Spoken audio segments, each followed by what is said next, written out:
Bonjour et bienvenue sur Insubmersible. Aujourd'hui, je reçois Marine et on aborde un sujet qui a bouleversé sa première maternité, le frein de langue.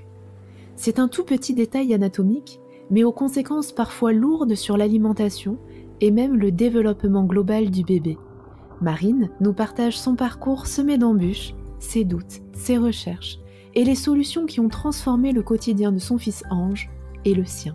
J'espère que comme ça a été le cas pour moi, son témoignage pourra vous aider si vous traversez une situation similaire. Bonne écoute! Salut Marine, je suis ravie de te rencontrer et de t'accueillir aujourd'hui au micro d'Insubmersible. Devenir maman, c'est vraiment une aventure qui est remplie de découvertes, mais aussi de défis et souvent inattendus. Aujourd'hui, ensemble, on va parler d'un sujet qui est encore trop méconnu et qui a particulièrement affecté ta première maternité, le frein de langue.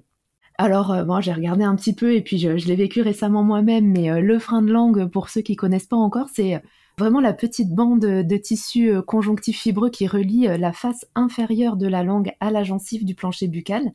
Et sa taille et son insertion peuvent varier en fait d'un individu à l'autre. Et certains bébés naissent avec un frein restrictif, comme ton petit Ange ou mon petit bébé 2.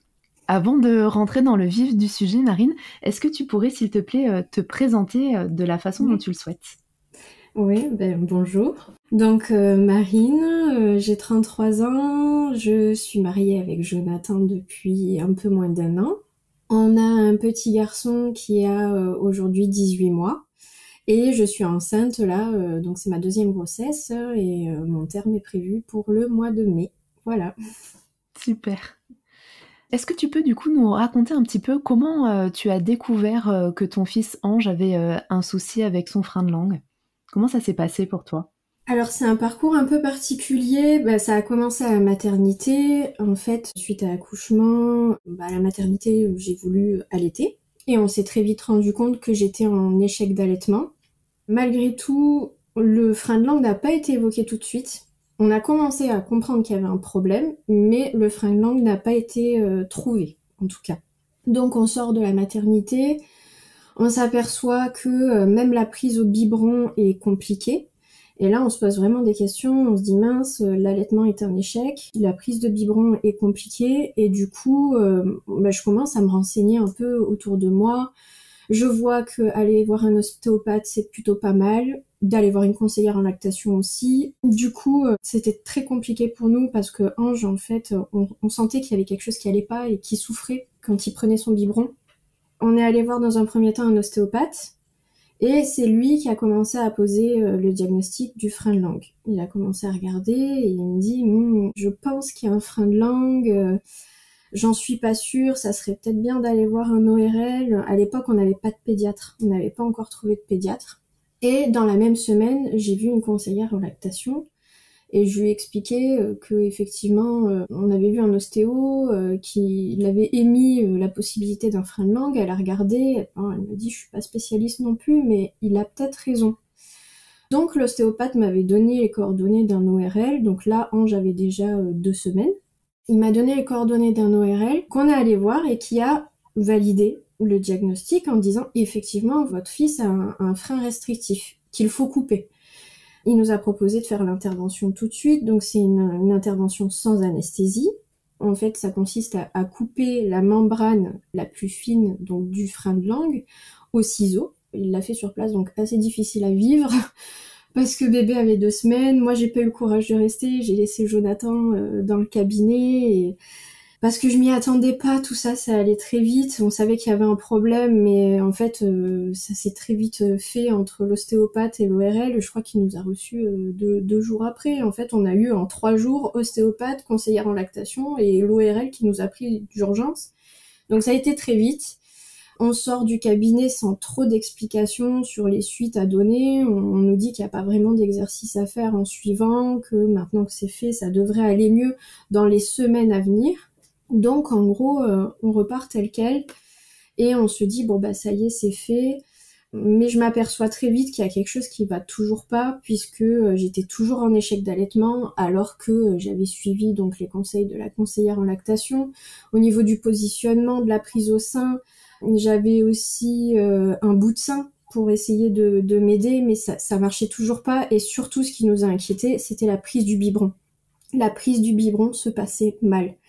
On avait un enfant, en fait, qui pleurait toute la journée. On avait un bébé qui ne dormait pas, ni jour ni nuit. Et dès qu'il prenait le biberon, on sentait qu'il y avait quelque chose de mécanique qui se passait mal, en fait. Et donc là, sans se dire que ça venait à nouveau du frein de langue, parce que pour nous, c'était passé, en fait. On s'était dit, ça peut pas être ça, ça y est, on lui a coupé. Donc là, en fait, on a commencé à aller voir un gastro-entérologue. On a vu 2 pédiatres différents. Notre médecin généraliste, et en fait revenait tout le temps la même chose, c'est vous savez, les 3 premiers mois, un enfant ça a des coliques, c'est normal, bon il a peut-être des problèmes de reflux. Et là on s'est rendu compte que d'un professionnel à un autre, on mettait des mots plutôt sur colique, reflux, on va essayer des choses, on nous parlait de Gaviscon, de Polysilane, d'Inexium. Et moi, à un moment, j'ai dit à Jonathan, je le sens pas tout ça, j'ai l'impression qu'en fait, on fait un peu plouf-plouf et on doit essayer des choses et j'étais pas super fan de ça. Et finalement, j'avais lu un livre sur à nouveau les ostéos, comme quoi ils pouvaient soulager les maux de digestion, les douleurs de digestion.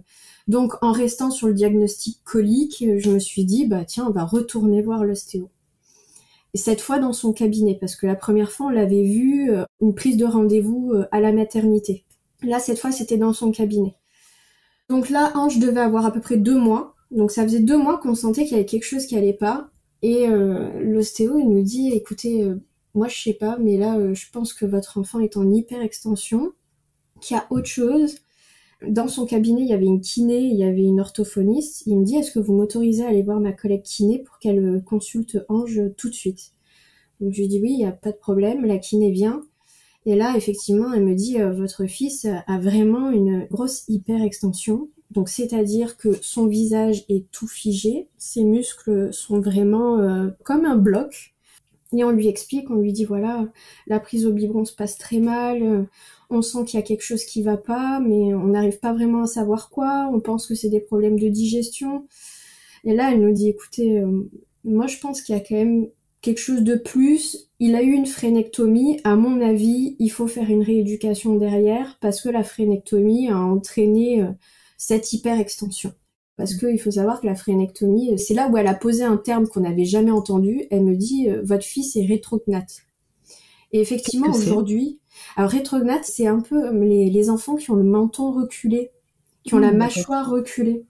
Et ça, on n'en avait jamais entendu parler. Et sur le coup, on s'en rendait pas compte. Et aujourd'hui, quand on regarde les photos de Ange à l'âge de 2 mois, on se dit mais en fait, c'était flagrant.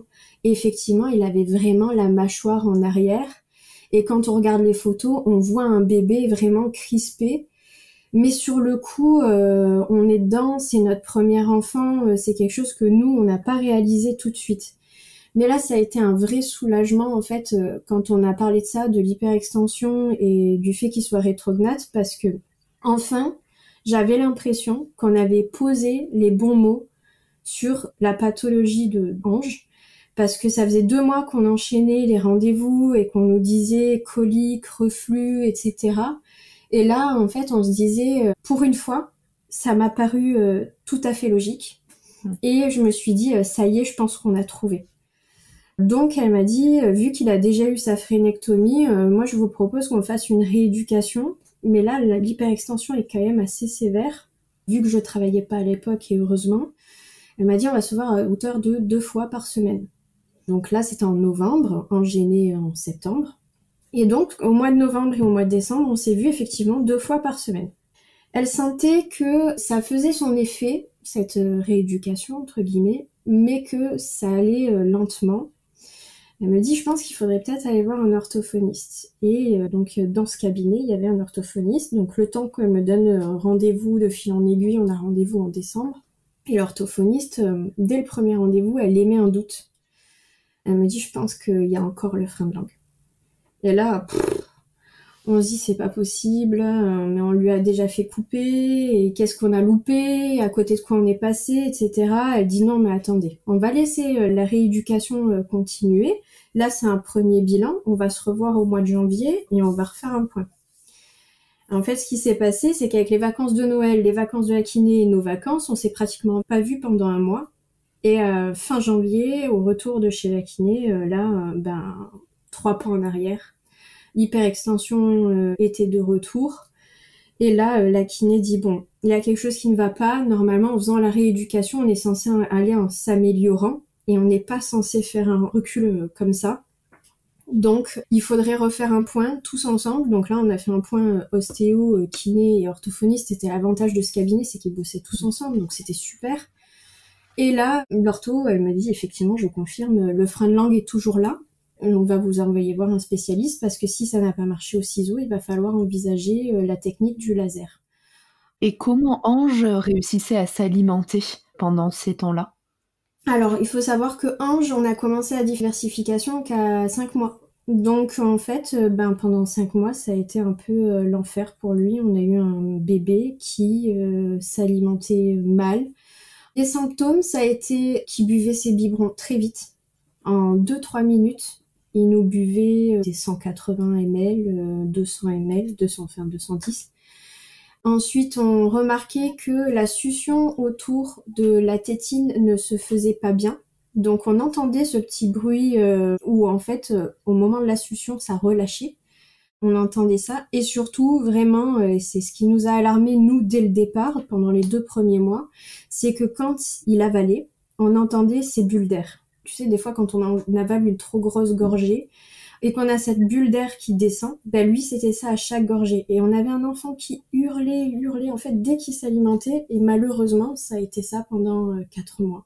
Parce que du coup, c'est ça qui lui a généré des reflux et donc du coup qui a commencé à lui brûler en fait toute la partie œsophagienne, tu penses? Oui, on pense que tout est lié en fait. Il avait même des problèmes de digestion, il a été constipé pendant très longtemps et la rééducation lui a fait beaucoup de bien parce qu'à partir du moment où on est venu décrisper tout le haut du corps, moi je me souviens, j'ai pleuré suite à la première séance de rééducation parce que déjà j'ai vu la différence sur mon enfant.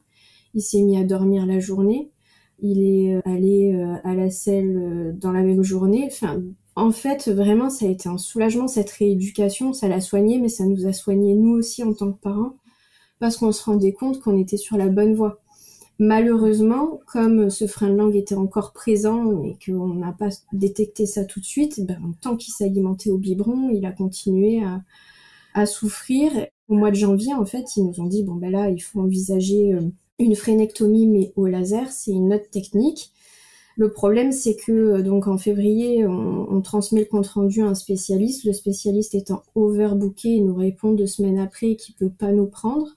Et finalement, le temps passe. À chaque fois, on continue, mais le temps passe. Donc, il nous répond une première fois qu'il peut pas nous prendre. Au mois de mars, l'orthophoniste réessaye de son côté, parce que là, c'était une initiative de ma part. Elle réessaye de son côté auprès du spécialiste. Il lui répond toujours dans la négative qu'il a plus de 2 mois d'attente et que ces rendez-vous sont difficilement gérables, donc du coup, ça nous reporte. Et il n'y avait qu'un seul spécialiste du coup qui était en capacité de faire cette intervention au laser.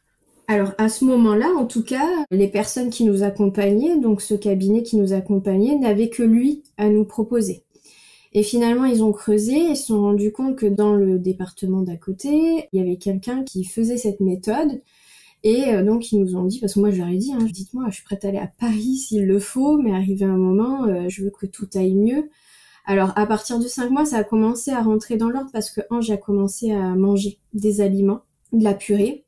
Et là du coup, ça s'est beaucoup apaisé. Il digérait mieux, il avait moins mal quand il mangeait, quand il avalait. Donc nous déjà, on ressentait moins ce poids de la douleur, mais pour autant, les prises de biberon étaient toujours catastrophiques. Et donc finalement, ils ont réussi à trouver cette dentiste qui connaissait la technique. Et là, ça a été très vite. On l'a rencontrée en avril.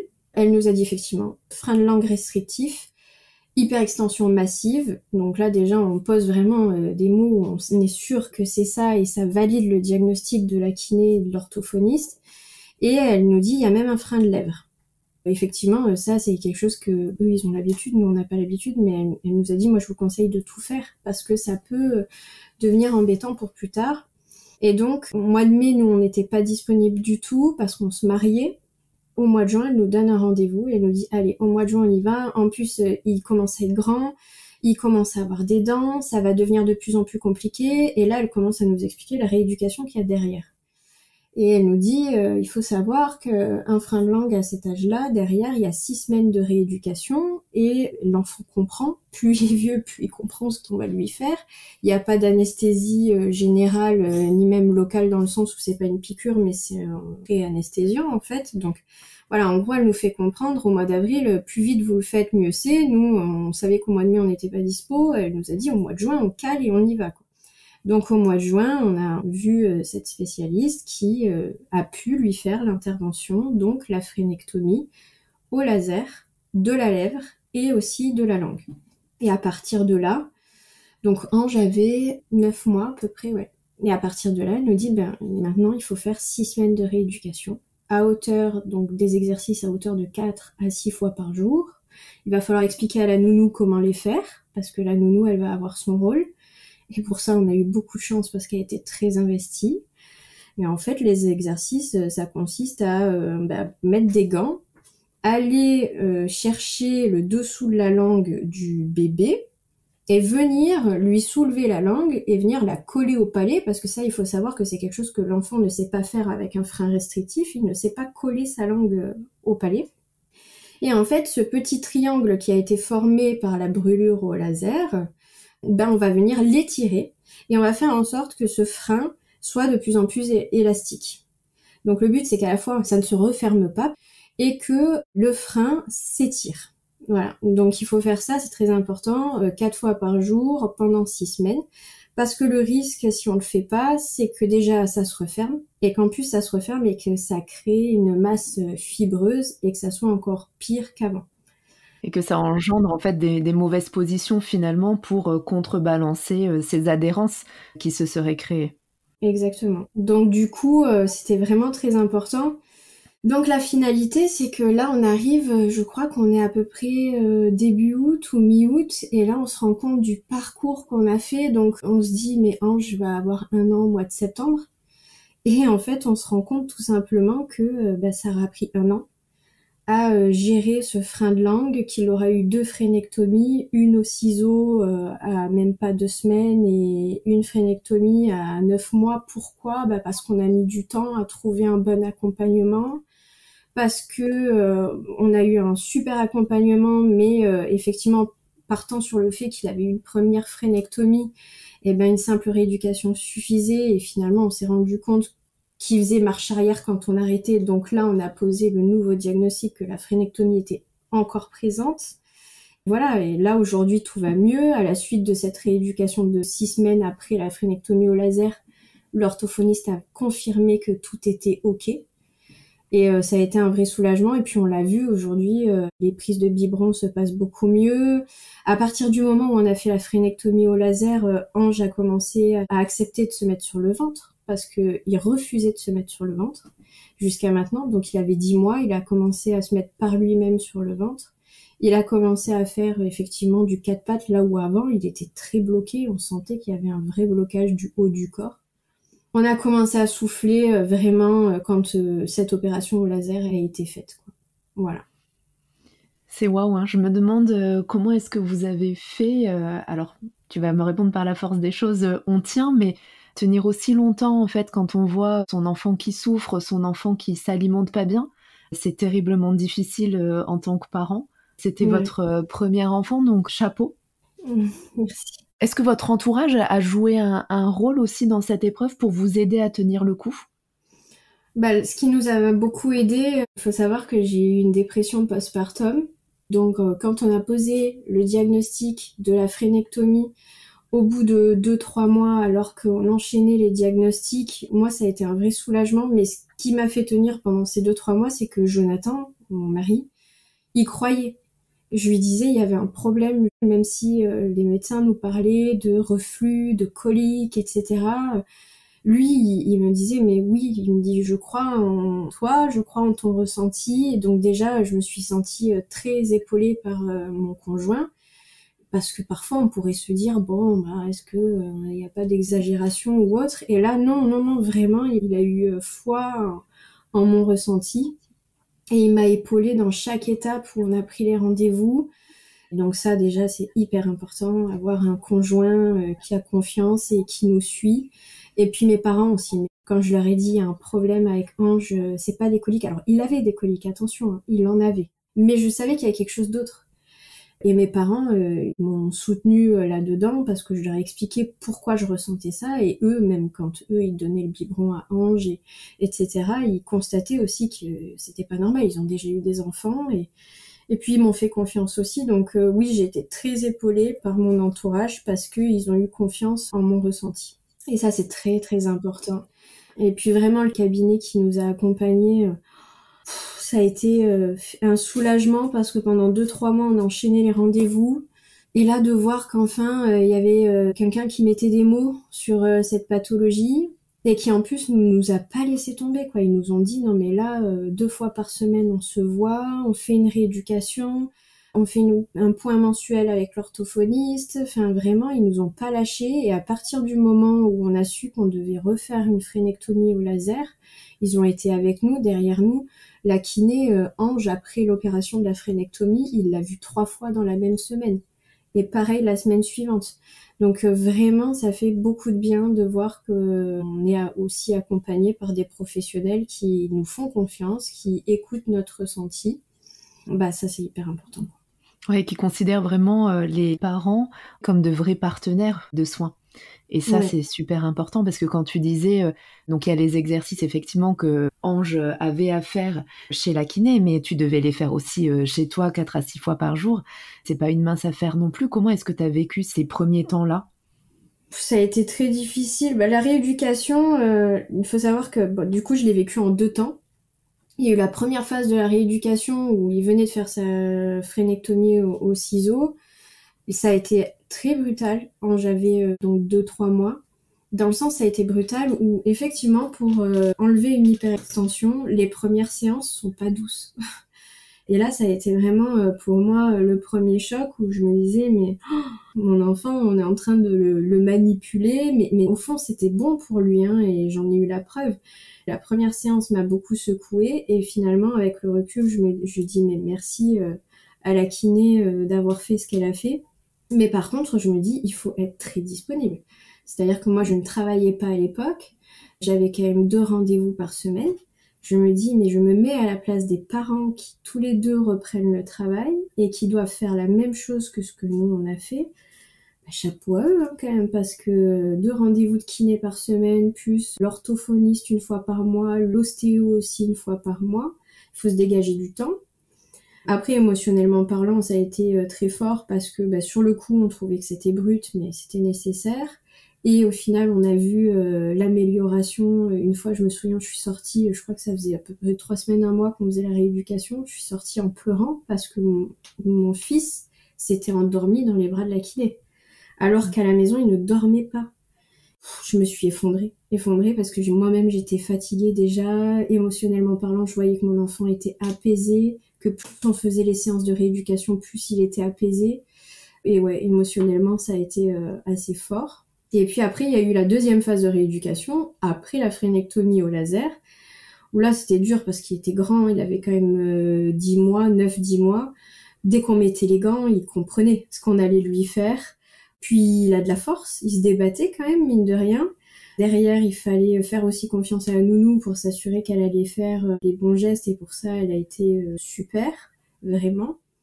Mais au bout de 6 semaines, on était fatigués. On en avait marre. On se disait, il faut que ça s'arrête. On redoutait le rendez-vous chez l'orthophoniste. On redoutait qu'elle nous dise, ça a pas fonctionné, ça s'est refermé. Donc bon, on l'a fait, hein. Il n'y a pas de sujet là-dessus. Mais c'est vrai que c'est des montagnes russes. Voilà. Jusqu'à ce qu'on nous dise, ça y est, c'est bon. Il avait presque 1 an, il n'a plus de frein de langue. Vraiment, c'était les montagnes russes. Et avec le recul, du coup, qu'est-ce que tu dirais à des parents en fait qui soupçonnent un problème similaire chez leur bébé? Qu'est-ce que tu leur conseillerais? Eh ben de s'écouter, de se faire confiance et d'aller voir les bonnes personnes, c'est-à-dire un orthophoniste. Hein. Nous, on a été très bien encadrés. Bon, normalement, les sages-femmes à la maternité peuvent le voir, normalement. Fut un temps, il coupait le frein de langue directement à la maternité. Bon, nous, en l'occurrence, ça n'a pas été le cas. Mais en gros, j'ai envie de leur dire, posez la question à votre sage-femme. Si bébé est déjà un peu plus grand, renseignez-vous auprès d'un orthophoniste. N'hésitez pas à aller voir aussi un ostéo.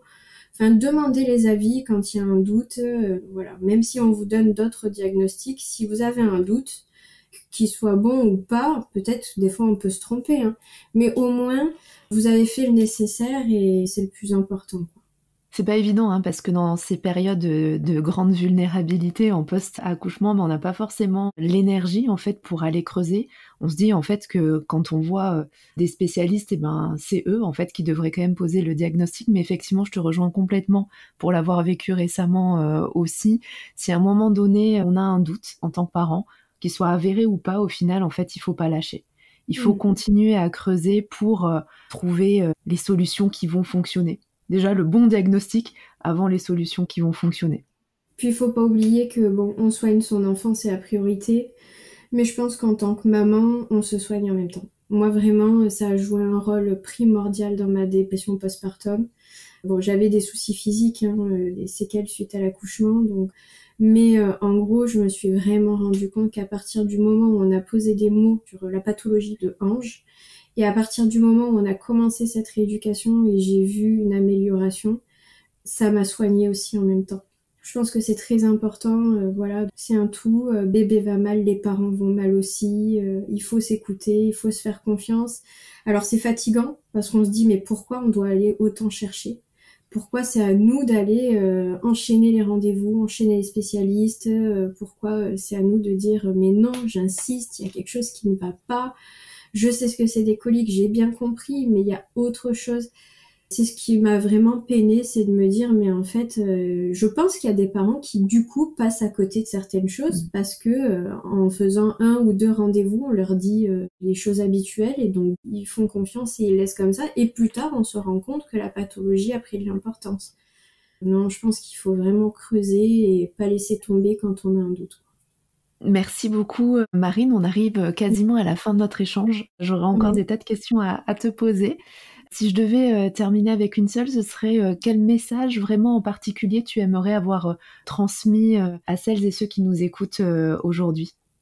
Moi, c'était ma première grossesse, c'était mon premier enfant, c'était quelque chose qu'on ne pouvait pas anticiper. J'avais beau m'être beaucoup renseignée en amont sur l'après, pour le coup, cette pathologie, j'en avais jamais entendu parler. Mon message, c'est de leur dire de se faire confiance. Quand il y a un doute, c'est malheureux, mais il n'y a pas de doute. Et ne pas hésiter à prendre le temps de chercher et d'avoir des réponses. Voilà, vraiment ne pas lâcher et de chercher de l'aide là où ils peuvent en trouver. C'est un très beau message. Merci beaucoup Marine, merci beaucoup pour ton courage aussi d'être venue partager ton expérience aujourd'hui. Je suis sûre que ça pourra aider d'autres parents. Quand j'ai commencé à évoquer ce terme de frein de langue, il y a quand même une grosse majorité qui n'en a jamais entendu parler, puis moi la première il y a quelques semaines en arrière. Et rien que d'en avoir discuté avec toi, ça m'avait beaucoup aidé. Donc je suis certaine que ça aidera d'autres parents. Encore un grand merci. Merci à toi. À bientôt. Ciao. Marine nous a offert un témoignage aussi fort qu'instructif sur l'importance de s'écouter en tant que parent et de ne pas lâcher quand on sent que quelque chose ne va pas. Son parcours nous rappelle à quel point il est crucial d'être bien entouré et de trouver les bons professionnels. Si cet épisode vous a interpellé, n'hésitez pas à le partager autour de vous. Il pourrait aider d'autres parents en quête de réponses. Je vous dis à dans 15 jours pour un nouveau partage d'expérience et d'ici là, prenez soin de vous.